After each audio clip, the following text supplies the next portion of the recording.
मैं मोड़ा पटाना रिहायशी हाँ जी। अजी मोहम्मद रशीद ना है जी मोड़ा। ते साढ़े ग्रां विच काफ़ी माल डंगर नुकसान हो चुके हैं जी। ते माड़े अपने डंगर जेह्ड़े भी फर्शा लम्मे पे कोई नहीं उठने। ते वैक्सीन वगैरह भी कराई है, कोई असर नहीं, वैसे दवाइयाँ दित्तियां। बाकी एक दद पोतरा माड़ा अब्दुल करीम, उसने बेटे दी एक गां कल मरी गई है। ते होर भी ग्रां में डंगर काफ़ी नुकसान होए जी। ते मैह्कमे गी अस रिक्वेस्ट करने आं कि मेहरबानी करी ते कोई अपना डॉक्टर इस किस्म दा कोई जेह्ड़ा ना बंदा बेहतर सोच रखने आह्ला साढ़ी मदद आस्तै भेजा जी। मैह्कमा मेहरबानी होगी जी।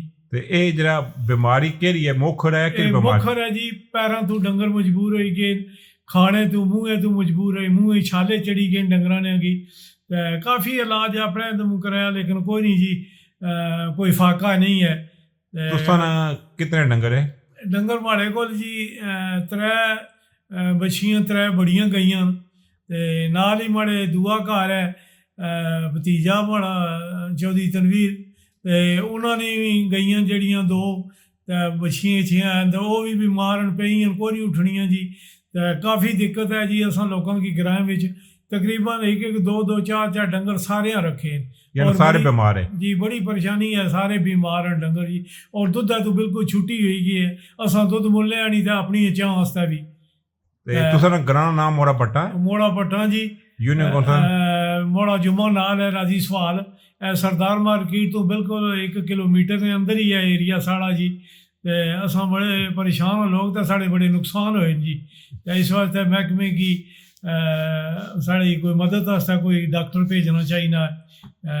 जी जी। आज साहब जिस तरह तुसां दस्सिया कि तुसां यूनियन कौंसल मुगल है और तहसील रावलपिंडी ना एरिया मोड़ा बट्टा, इसने इस एरिया च काफ़ी ज़्यादा जानवरों की मोखनी बीमारी आई है।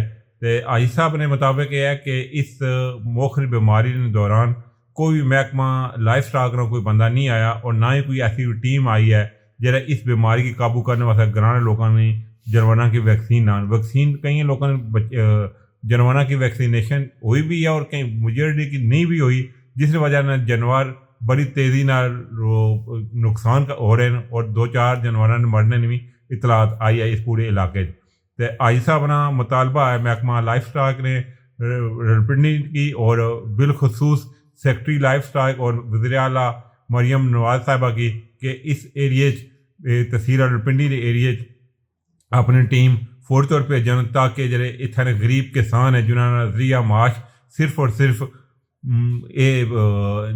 मोशी पाल ली है, अगर ये भी खत्म हो गया है ये इन्हों की बहुत बड़ा नुकसान हो सी। आज साहब तुम दोबारा यही मुतालबा कर सो कि महकमा टीम भेजे।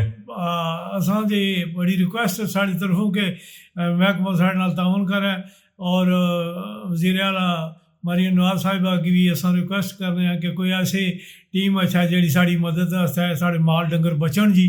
बड़े गरीब लोग जरिया माश ही है कुछ है लोगों ना, इसने विच असां दी मदद होई जाए। असां शुक्रिया अदा करने हैं जी तुसां की।